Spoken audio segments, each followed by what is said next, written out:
petit café les amis. Bonjour à tous. Alors, petite vidéo rapide comme ça que je vous pose. Je pars en convention donc demain matin. Je prépare aujourd'hui, je ne vais pas vous filmer parce qu'aujourd'hui c'est une journée super chargée. Je vais vous montrer mon Amodite mâle quand même. C'est un moment qu'on l'a pas vu que l'autre est décédé. J'ai dit pourquoi pas vous la montrer quand même. Je vais en profiter, faire un petit rappel rapido en fait. Tous les haters là qui mettent des commentaires, j'ai une sale gueule, enfin j'en passe. En fait, vous mettez des pavés, je lis même pas les trois quarts du temps, je supprime. Je commence à lire, je vois que c'est de la merde, je supprime. Bon, c'est comique, mais je vais juste en revenir à ça pour parler. En fait, j'en ai à peu près 50 à 60 par vidéo. Donc imaginez le nombre de commentaires qui sont validés, le nombre de commentaires que je suis obligé de supprimer.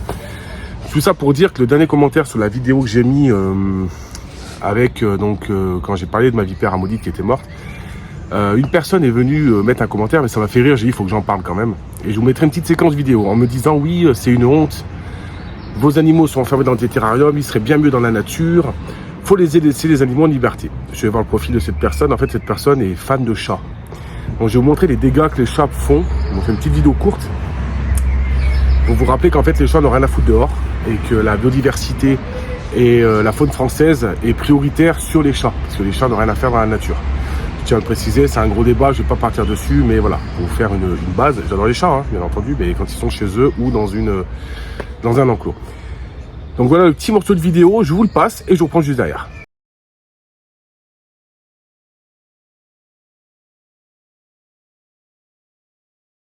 Voilà, donc là, hop, je finis mon café quand même. C'est cool là, le gosse il dort, le petit joue tranquillement là-haut, j'ai fait tout mon ménage et je lui ai dit allez, je vous embarque, je vais voir les poules si tout se passait bien, je vais vous montrer la vipère Amodite mâle, je vais l'amener dehors là, je vais vous montrer un petit peu la taille qu'il a, comment il se passe, alors en espérant que je puisse le voir et l'attraper. Ça c'est encore une autre chose. Allez, on va aller voir s'il est là. Allez, donc voilà, il est là.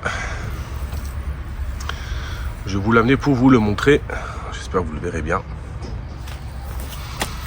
C'est un magnifique mâle qui est vieux, hein. Il est vieux parce que c'était celui de mon collègue. Et là j'essaie d'en chercher, donc s'il y a des personnes qui regardent la vidéo qui en ont, je cherche de l'Amodite mâle principalement, je veux pas de femelle, je ne veux pas reproduire. De l'Amodite mâle, une femelle au pire, grise ou rouge comme celui-ci. Et voilà, donc si vous avez ça, ou de la vipère française, il n'y a aucun problème. Donc magnifique vipère, vous voyez, hein, c'est pas même une grosse vipère de cette taille là. Au niveau du comportement, c'est pas un serpent qui est très rapide. Je suis juste devant lui, hein. Il n'y a pas de souci particulier.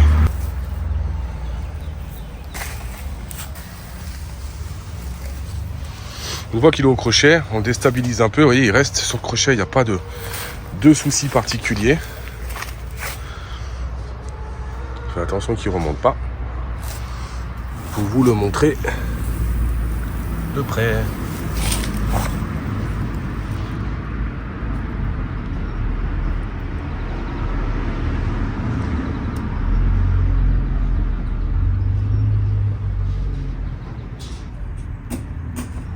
Voilà, magnifique vipère Amodite.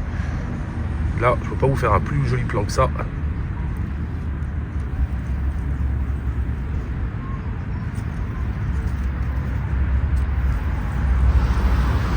Allez, c'est tout pour aujourd'hui.